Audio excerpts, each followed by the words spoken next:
మీరు చెప్పినట్టే వాడు బాడీని మార్చరీలో పెట్టేశా.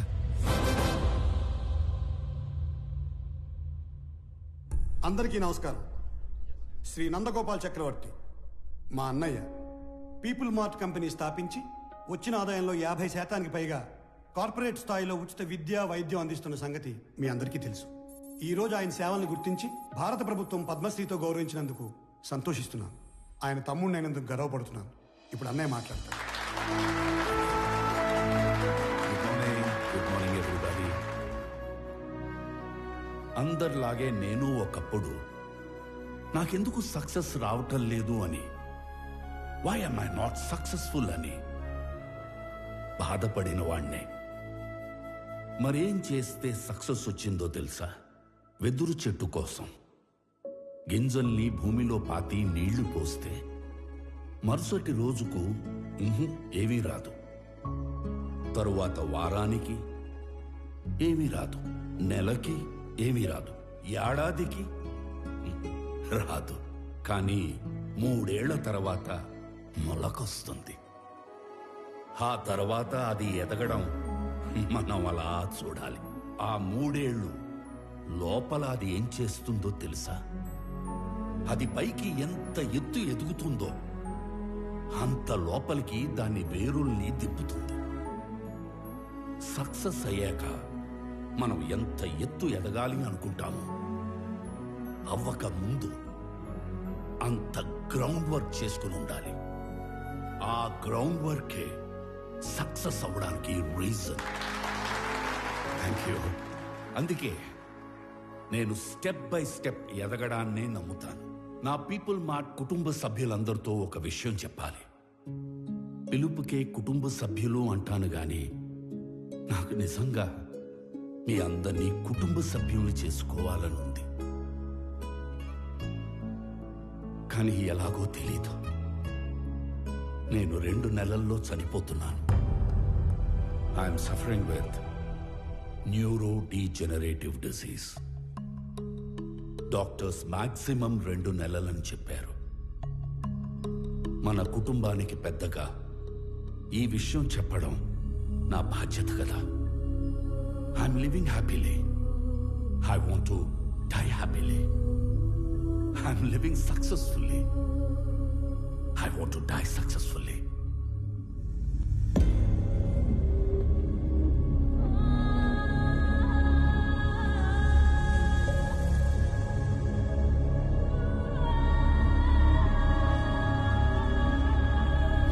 Sir, please, sir, please. కష్టపడి కట్టుకున్న కంపెనీ సార్. 15 years కష్టం సార్. వదిలేండి సార్ ప్లీజ్. అన్నా చెప్పన్నా, నువ్వైనా చెప్పన్నా ప్లీజ్ అన్నా. వదిలేనా చెప్పన్నా. అలా ఎలా అడుక్కోమనిపిస్తుందిరా? కాపాడుకోలేని వాడు కింగ్ ఎలా అవుతాడు? Am I right?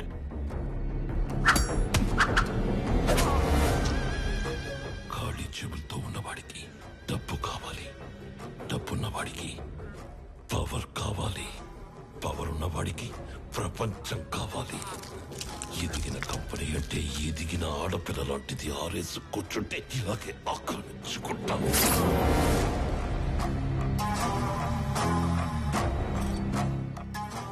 భారత ప్రభుత్వ పద్మశ్రీ అవార్డు గ్రహీత నందగోపాల్ చక్రవర్తి తన పీపుల్ స్మార్ట్ కంపెనీలోని కార్మికులందరికీ కూడా 50% షేర్స్ పంచాలని ఉందని చెప్పారు. నా పీపుల్ మార్ట్ కుటుంబ సభ్యులందరికీ ఒక విషయం చెప్పాలి. 2 నెలల్లో షేర్స్ అన్ని కంపెనీలో పనిచేసే ప్రతి ఒక్కరికి సమానంగా పంచి మిమ్మల్ని అందరినీ నా కుటుంబ సభ్యులుగా చేసుకుంటాను. ఈసారి ఆక్రమించుకోవడానికి రాజ్యం కాదు, ఒక ఎంపైరే దొరికింది. అథర్వా, 2 నెలల్లో వస్తున్న నీ బర్త్డేకి ఏం గిఫ్ట్ ఇవ్వాలా అని చూశాను. Correct gift దొరికేసిందిరా.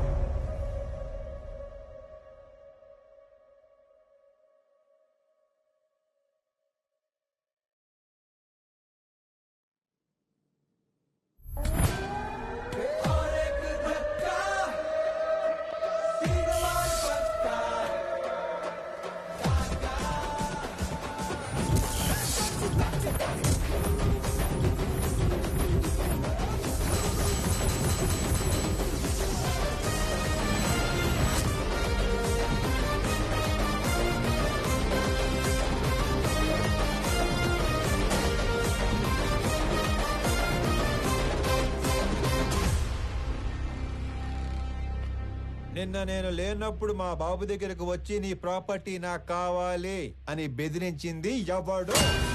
నేనే నేనే నేనే. నేనే కంగారు పడి కమిట్ అయిపోకుండా రోయ్.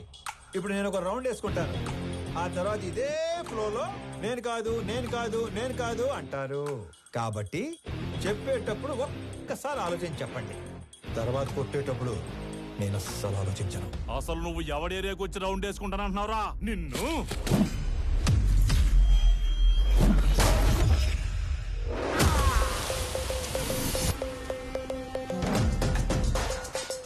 ఇంకా మాట్లాడుకుంటానే ఉన్నాం కదా, అప్పుడు ఎందుకు కొట్టావండి? నాకు వీళ్ళలో విలన్ కనిపించాడు. కనిపిస్తే if I see a villain in you, you will see a hero in me. నీలో విలన్ నాకు కనిపిస్తే నాలో హీరోని కనిపిస్తాడు. సో నేను మాట్లాడేటప్పుడు నీలో విలన్ అస్సలు బయట రాకూడదమ్మా. అసలు నువ్వు ఇక్కడి నుంచి బయటకు వెళ్తేనే కదరా. ఇదిగో ఇలాగే విలన్ బయటకు వచ్చేస్తేనే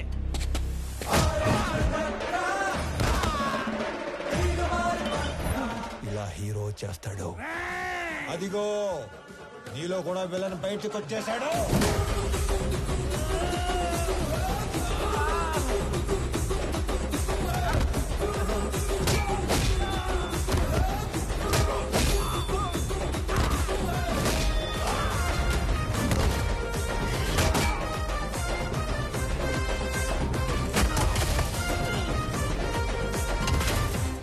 నీ ప్రాబ్లం ఏంట్రా? అసలు నీ ప్రాబ్లం ఏంటి? అది కాదన్నా, మనలోంచి విలన్ బయటికి వస్తే అన్నలోంచి హీరో బయటికి వస్తాడని ఆల్రెడీ చెప్పాడు కదా. అలా అని సైలెంట్ గా ఉండమంటావా? ఇదే ఈ కోపం తగ్గించుకొని సైలెంట్ గా మాట్లాడితే అన్న చాగంటి కోటేశ్వరలాగా చక్కగా సమాధానాలు చెప్తాడు. నీ ప్రాబ్లం ఏంటి తమ్ముడు? అమ్మ పళ్ళు తెమ్మంది. మరి ఫ్రూట్ షాప్ కి వెళ్ళాలి కదా. నిన్నెవడు ఇంటికి వచ్చి పళ్ళు గట్టిగా నూరాడంట, ఆడి పళ్ళు తెమ్మంది. అలా పళ్ళు నూరితేనే పళ్ళు రాలిపోతాయని చెప్పింది అక్కడ. నవ్వు ఇంకొంచెం అటు తిరుగు. అసలు నీ సమస్య ఏంటి తమ్ముడు? నాకింకా పెళ్లి కాలేదు, ఇంట్లోనేమో సంబంధాలు చూస్తున్నారు. అందాక నేను పంపమంటావా? నీకు ఆ బిజినెస్ కూడా ఉందా? అసలు నన్నేమనుకుంటాడు వాడు? నన్నేమనుకుంటాను అసలు? బాబా, బాబా, బాబా. హ్యాపీయా? సల్లారిందా? ఇలా దగ్గరుకున్నాడు ఏంటన్నా నీడు? నా జీవితంలో ఇంత క్లారిటీ ఉన్న వ్యక్తిని నేను ఎప్పుడు చూడలేదు. నీకోసం అడగడం సరిగ్గా రాక అన్న మీ దగ్గర పెట్టుపో నవ్వో ఇంకొంచెం అటు తిరుగు. తమ్ముడు అన్నే. నేను ఎవరినో బెదిరించానన్నావు. రోజు 10 మందిని బెదిరిస్తుంటాం, అందులో మీ నాన్న ఎవరు నాకు ఎలా తెలుస్తుంది నానా? ఒక్క సెకండ్.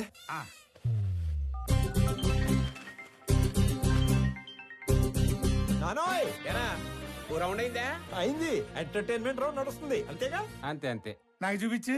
ఇదిగో. అచ్చా నువ్వు ఈడి కొడుకువా? నీ ఫ్యామిలీ మొత్తాన్ని చంపైనా సరే ఆ ఇల్లు లాక్కుంటాం. వచ్చేసాడు మీ అందులోని విలన్ వచ్చేసాడు. ఒక నీలో తప్ప అందులోని విలన్ వచ్చాడు. ఇక నాలో హీరో బయటకు వచ్చేస్తాడు. పట్టుకో. నీ కొడుకు కొడుతుండే కదా చాలా కాలం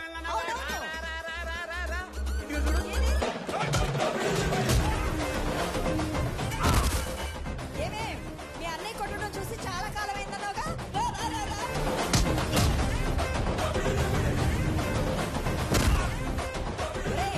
ఆ గుండుగాడిని 4 ఎక్కువైరా.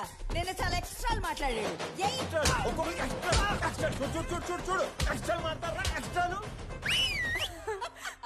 మీరు ఊరుకోండమ్మా. ఇలా పిల్లల్ని రెచ్చగొడుతున్నారు. మాకేమైనా అయిందంటే ఆరోగ్యశ్రీ కార్డులు కూడా లేవు తెలుసా? మరి అలాంటప్పుడు ఆర్జు ఎందుకు పెట్టుకున్నావు? ఆడసలే తేడాగాడు. ఆడే రెచ్చగొడతాడు, ఆడే కొడతాడు. ఏం చేస్తాం? మా టైం బాగాలే పెట్టుకున్నాం. అమ్మో టైం అంటే గుర్తుకొచ్చింది. ఒరే ఆఫీస్కి వెళ్ళవా? టైం అయింది. మర్చిపోయాను అదొకటి ఉంది కదా. ఇంకో చిన్న వార్నింగ్ ఇచ్చి బయలుదేరతానే. మా నాన్న ఒకటే చెప్పాడు, ఏమని? ఏదైనా గొడవ వస్తే అస్సలు ఆలోచించకుండా ఎరగదీసేమన్నాడు. నేను కామన్ మ్యాన్ కదా, ఇది సరిపోద్దిగా. సరిపోయింది. నవ్వుతూ చెప్పు. సరిపోయింది. ఇంకో సరిపోయిందిగా. Good bye. ఇందాక అమ్మకి వార్నింగ్ ఇస్తానన్నాను గానీ నాకు ఈ డైలాగులే చెప్పి భయపెట్టడం పెద్దగా రాదు. జస్ట్ ఇమాజిన్, ఫస్ట్ టైం కాబట్టి సైలెన్సర్ పట్టుకొచ్చా.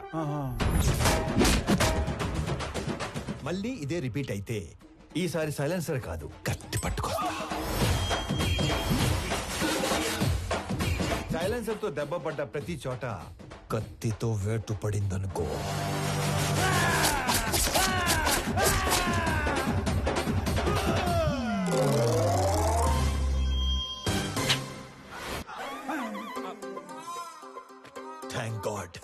కత్తి పట్టుకు రాలేదు కాబట్టి నీ చేతులు ఇంకా నీతోనే ఉన్నాయి.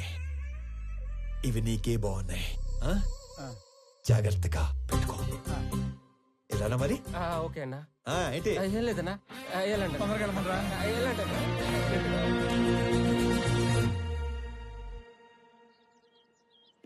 ఆనంద్ ఎక్కడా? రెడీ అవుతున్నాడు.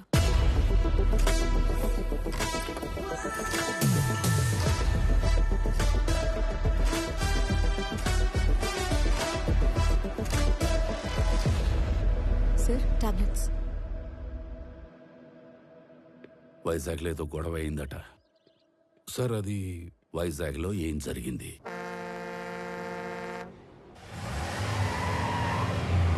హైదరాబాద్ నుంచి సర్వే చేసేలాగా సర్వేలెన్స్ పెట్టించాను. ఆల్రెడీ లైన్స్ తీసుకున్నాం సార్. కనెక్ట్ చేయడం ఒకటే బ్యాలెన్స్. మీరు ఒకసారి వెరిఫై చేస్తే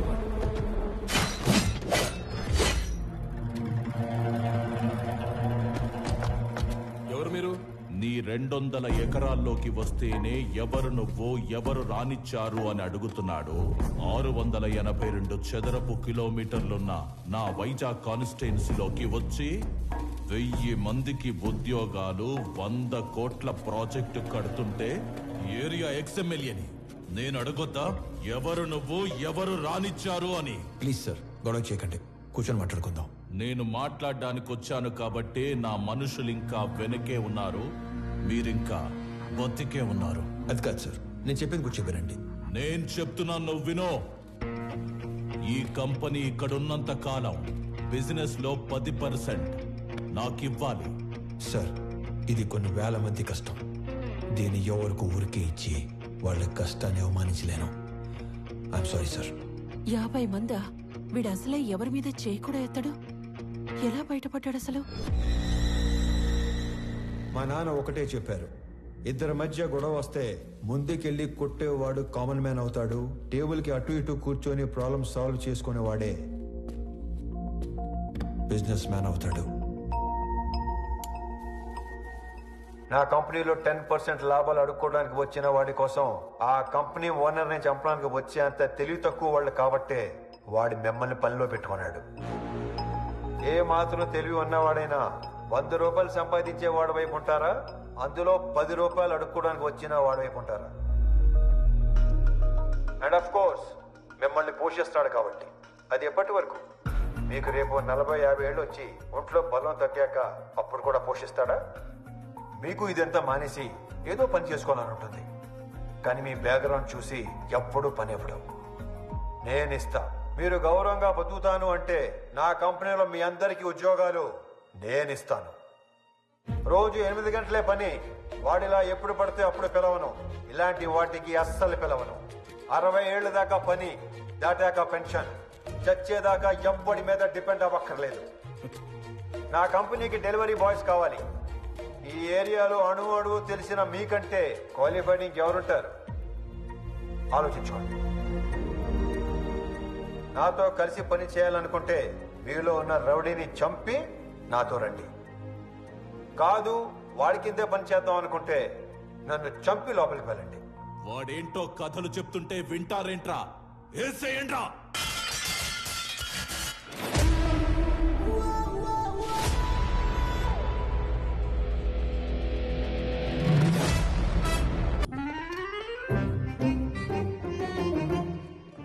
వచ్చాడా? పొద్దునే వచ్చేసాడు సార్. మొన్న ఏదో లోన్ అప్లై చేస్తా అన్నారు, అప్లై చేశారా? ముందే తీసుకుంటే ఖర్చు అయిపోతే తీసుకోలేదు. లోన్కి అప్లై చేశాను, 15 రోజుల్లో శాంక్షన్ అయిపోతుంది. తర్వాత 1 నెల రోజుల్లో పెళ్లి, అన్ని సెట్ అయిపోతాయి. సూపర్ సార్ మీరు. స్వామి ఎండి గారు పిలుస్తున్నారు. అచ్చి బాబాయ్, లోన్ శాంక్షన్ చేసినట్టున్నాడు. ఇప్పుడు వస్తాను. లోన్ శాంక్షన్ చేసినందుకు చాలా థ్యాంక్స్ అండి. గొడవ అయిందంట? Yes sir. నాకు నీలో హీరోని చూడాలని ఉందయ్యా. అర్థం కాలేదు సార్. Termination letter.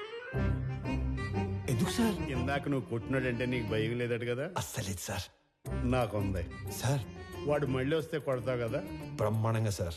నేను కొట్టలేను, అందుకే. నన్ను నమ్ముకొని ఇంట్లో 3 ఉన్నారు. నన్ను నమ్ముకున్న ఆఫీసులో 300 మంది ఉన్నారు. ఏదో ఫిక్స్ అయ్యాడు. ఇంతకీ ఏమంటారు? నిన్ను తీసేస్తే నేను హీరో అవుతా, మానేస్తే నువ్వు హీరో అవుతావు. నాకు నీలో హీరోని చూడాలని ఉంది. డైపర్ కంపెనీ పెట్టుకుంటే సరిపోదు, మాటికి అది వాడకుండా ఉంటే ధైర్యం కూడా ఉండాలి. పిరికేదావా. పిరికేదావని ఎక్కడైనా మర్చిపెట్టుకో. ఫోన్లే స్లోగానే తిట్టాడు.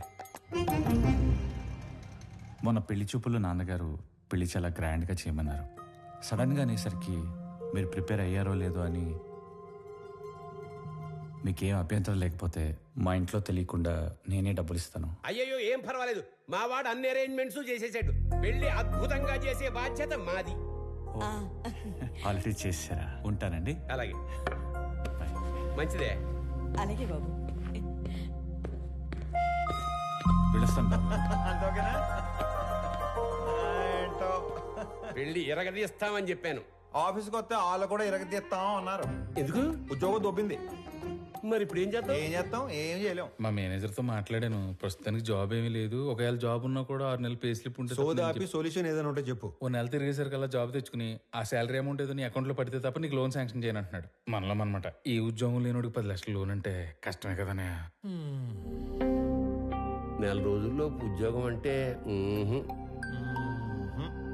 సార్, మీ తర్వాత ఆనంద్ బాబు సీఈఓ అయితే బాగుంటుంది సార్. సంజయ్, ఆనంద్కి అసలు సీఈఓ అవ్వాలని లేదు. నువ్వు కొత్తగా అలాంటివి పెట్టకమ్మా. అయినా అన్నయ్య మా అబ్బాయిని సీఈఓ చేయాలని అమెరికా పంపించి MBA చదివిస్తున్నాడు. ఏమన్నయ్య? అంటే